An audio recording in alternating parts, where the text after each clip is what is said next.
Hello friends, welcome back to tech together. पिछले episode में मैंने आपको बताया था सॉफ्टवेयर्स के बारे में और आज इस एपिसोड में मैं आपसे बात करने वाला हूं एक सीरियस टॉपिक के ऊपर जो कि है सॉफ्टवेयर पायरेसी।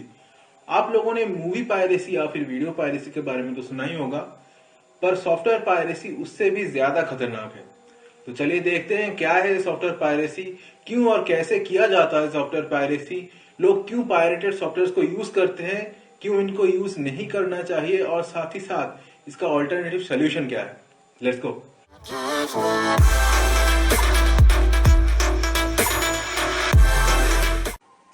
तो दोस्तों, आप बात करते हैं सॉफ्टवेयर पायरेसी है क्या।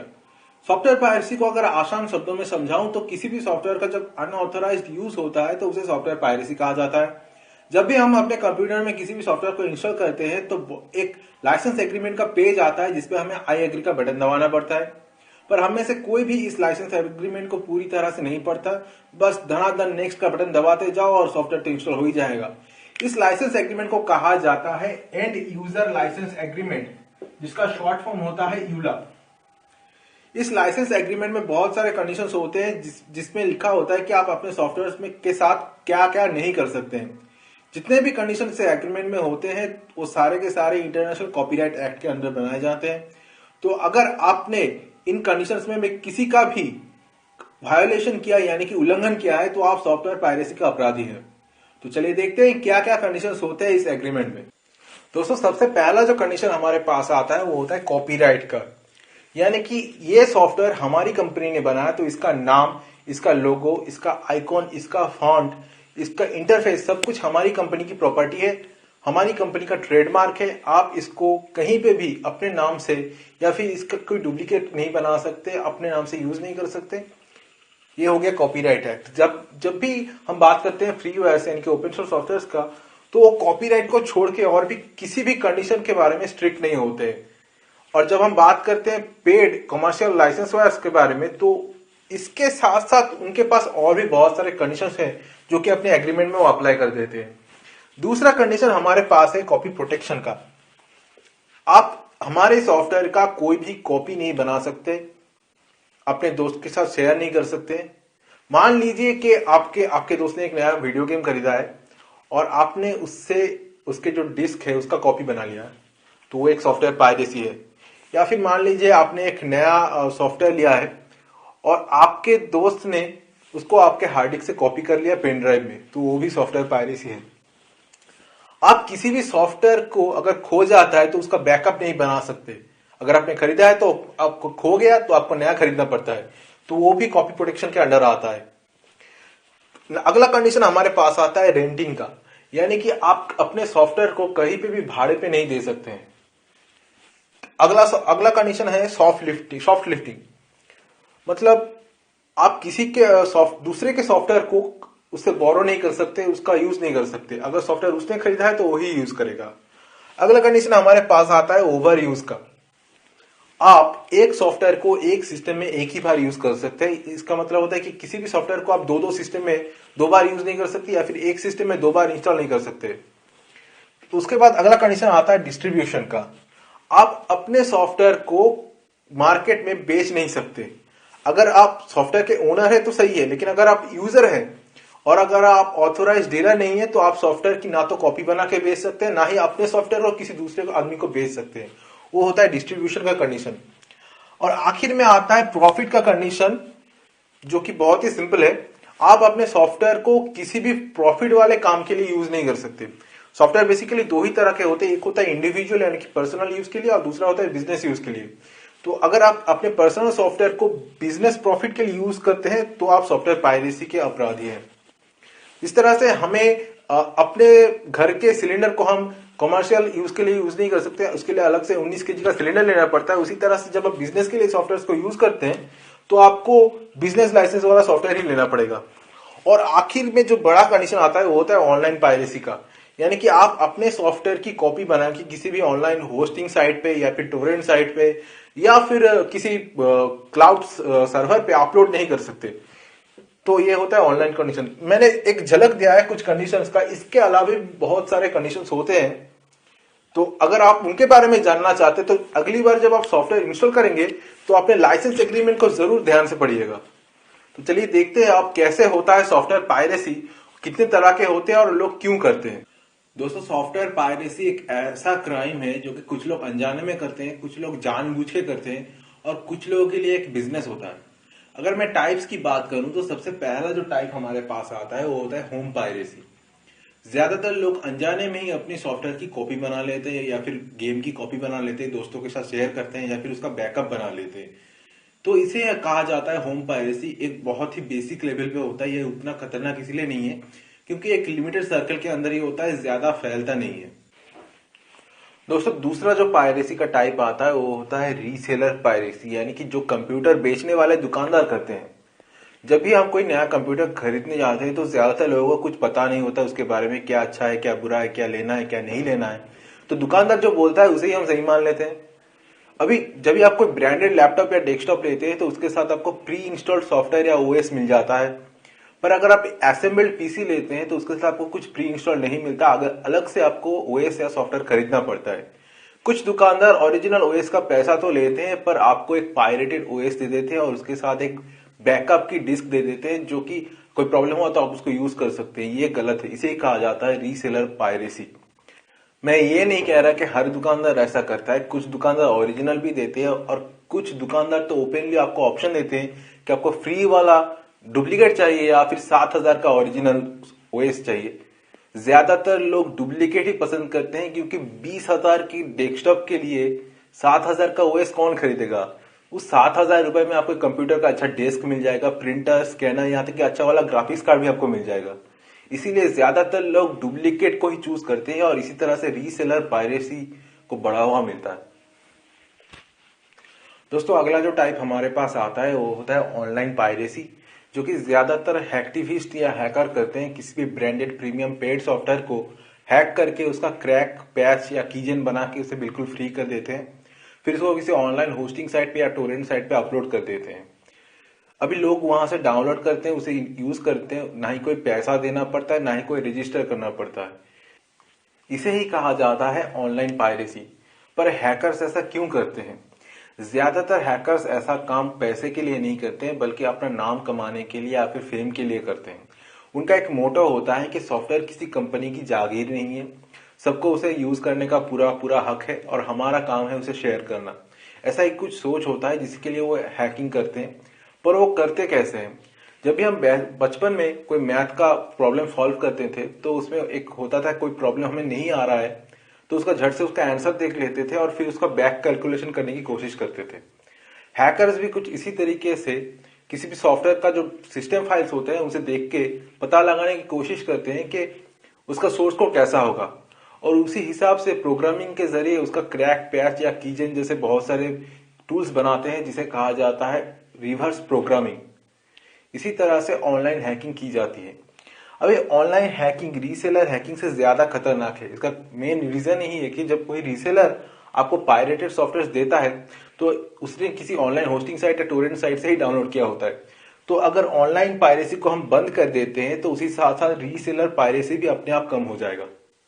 दोस्तों, अगला जो पायरेसी है वो होता है कॉर्पोरेट पायरेसी, जिसके साथ आपका और मेरा कोई डायरेक्टली कनेक्शन नहीं है।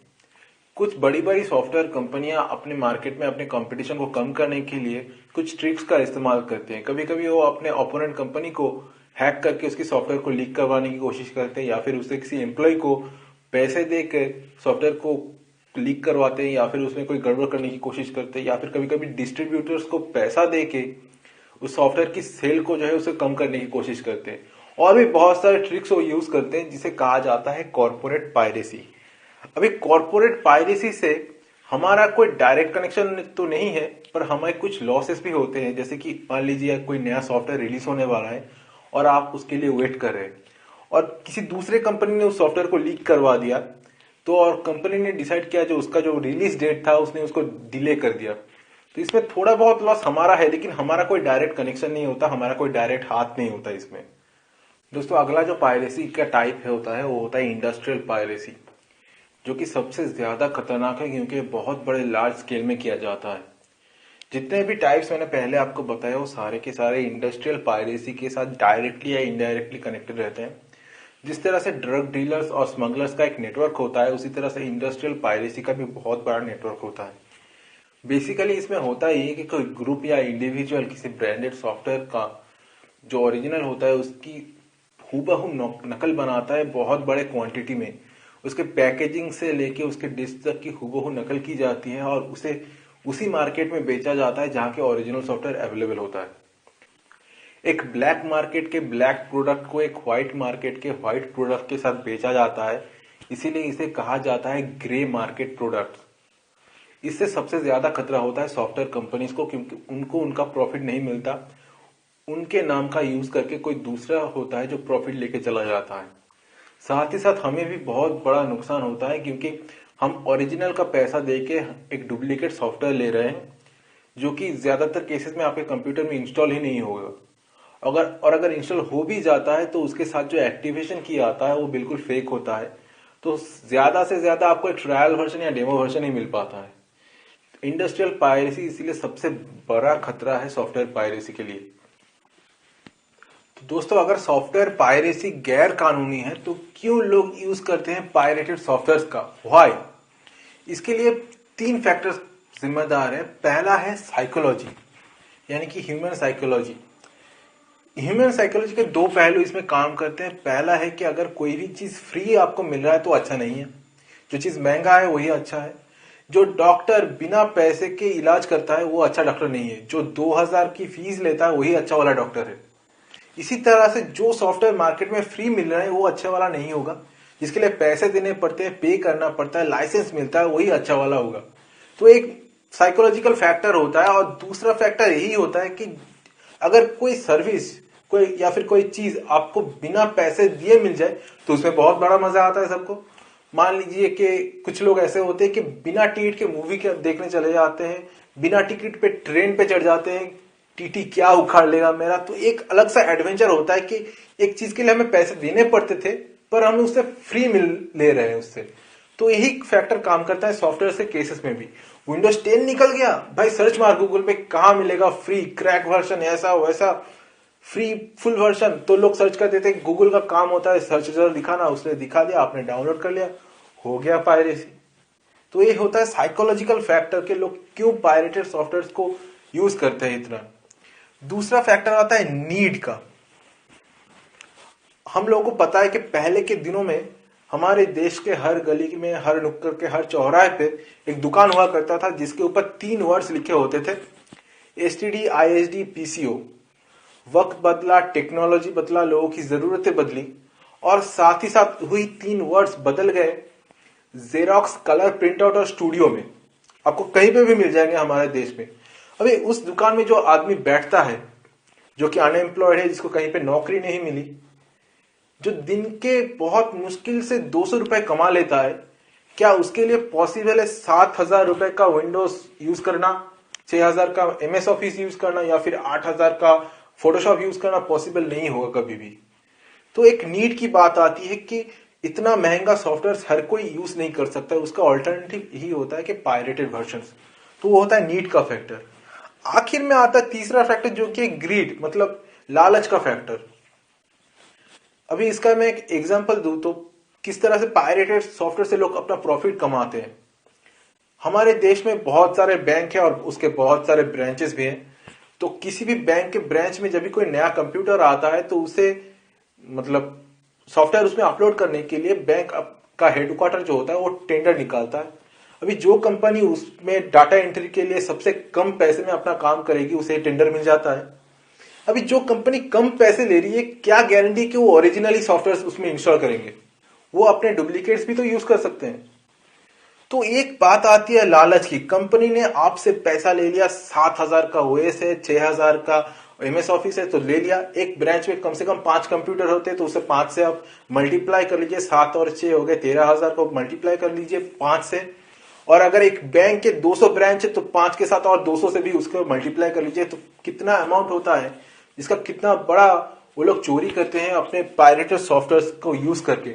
मैं ये नहीं कर रहा हूं कि हर कंपनी ऐसा करती है। मान लीजिए कि कंपनी ने ओरिजिनल का पैसा लिया, ओरिजिनल ही दे रहा है, पर इसका क्या मतलब है जो बंदा कंपनी भेज रहा है कि वही ओरिजिनल ही वो दे रहा है? वो तो अपने पॉकेट से पेनड्राइव निकाल के पायरेटेड वर्जन लोड करके ओरिजिनल बाहर मार्केट में भी बेच सकता है। पॉसिबल तो बहुत कुछ है। तो एक बात आता है लालच का, कि लोग अपने प्रॉफिट के लिए पायरेटेड सॉफ्टवेयर का यूज करते हैं। तो दोस्तों आप बात करते हैं पायरेटेड सॉफ्टवेयर को क्यों यूज नहीं करना चाहिए। जैसा कि मैंने आपको कहा कि सॉफ्टवेयर पायरेसी मूवी पायरेसी या वीडियो पायरेसी से भी ज्यादा खतरनाक है। जब भी किसी मूवी की पायरेसी होती है, उसकी डीवीडी निकल जाती है या फिर उसका हॉल प्रिंट मार्केट में आ जाता है, तो उस मूवी को बनाने वाले पूरे टीम को एक फाइनेंशियल लॉस के अंदर से गुजरना पड़ता है, जो कि बहुत ही टेम्पोररी होता है।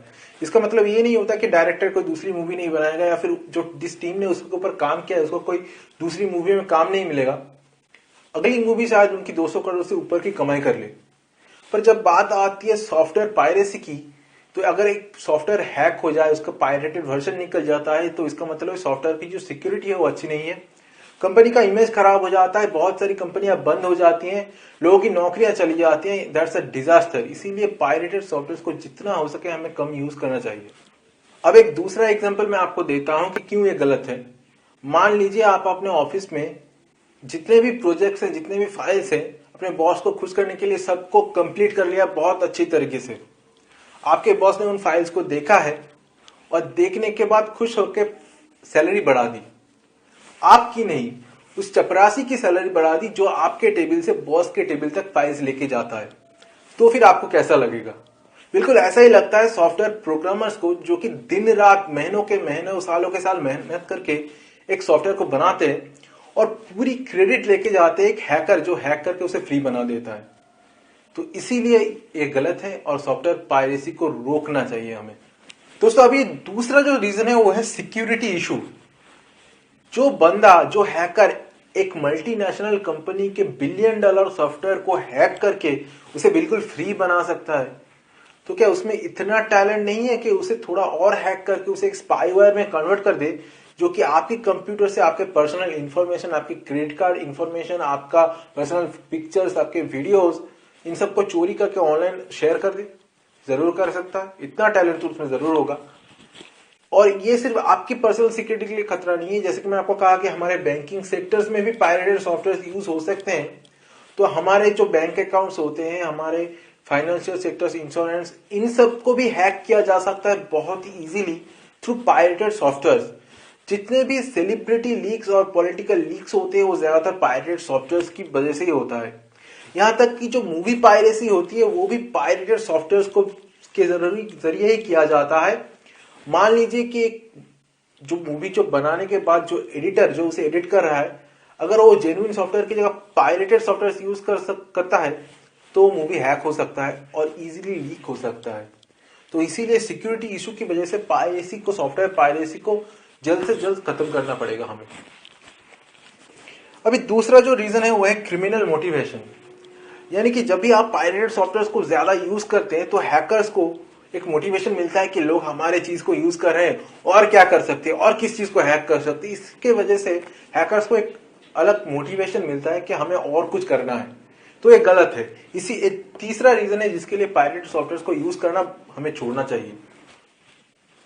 अभी चौथा जो रीजन है वो है इन्फ्लेशन, यानी कि सॉफ्टवेयर की जो प्राइस है वो दिन ब दिन बढ़ती जा रही है।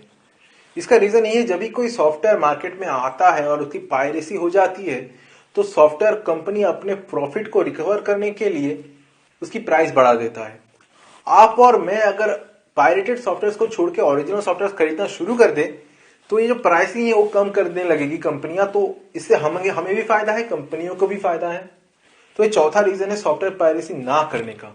तो दोस्तों सॉफ्टवेयर पायरेसी के बारे में मैंने इतना सब कुछ तो आपको बता दिया, पर इसका सॉल्यूशन क्या है? मुझे पता है कि ज्यादातर लोग मुझसे कमेंट्स में यही पूछने वाले हैं कि क्या मैं पायरेटेड सॉफ्टवेयर का यूज करता हूं कि नहीं। आपकी जानकारी के लिए मैं बता दूं कि मैं भी सॉफ्टवेयर पायरेसी का भागीदार हूं। यह सिस्टम ऐसा है कि इसे एक दिन में चेंज नहीं किया जा सकता, पर हमें कोशिश जरूर करना पड़ेगा। सबसे पहले फ्रीवेयर की ओर जो हमारा नजरिया है, जो हमारी सोच है, उसे बदलना पड़ेगा कि हर फ्रीवेयर अच्छा नहीं होता। कुछ फ्रीवेयर पेड सॉफ्टवेयर से भी अच्छे हो सकते हैं।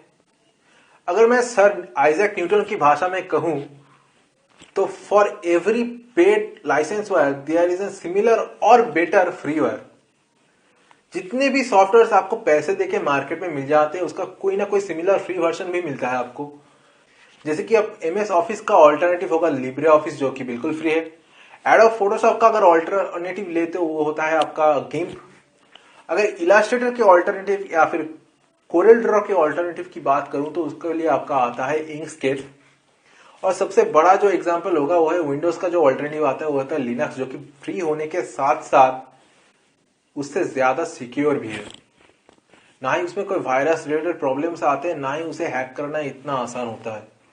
तो ये था सॉफ्टवेयर पायरेसी के बारे में सब कुछ। अगर आपको ये वीडियो पसंद आया तो प्लीज इस वीडियो को लाइक कीजिए, अपने दोस्तों के साथ व्हाट्सएप पे, फेसबुक पे, जहां चाहे आप शेयर कर सकते हैं। पर प्लीज प्लीज इस चैनल को सब्सक्राइब करिए, क्योंकि आने वाले वीडियोस और भी ज्यादा इंटरेस्टिंग होने वाला है। अगले वीडियो में मैं आपसे बात करने वाला हूं कंप्यूटर वायरसेस के बारे में। तो चलिए मिलते हैं अगले वीडियो के में, तब तक के लिए गुड बाय।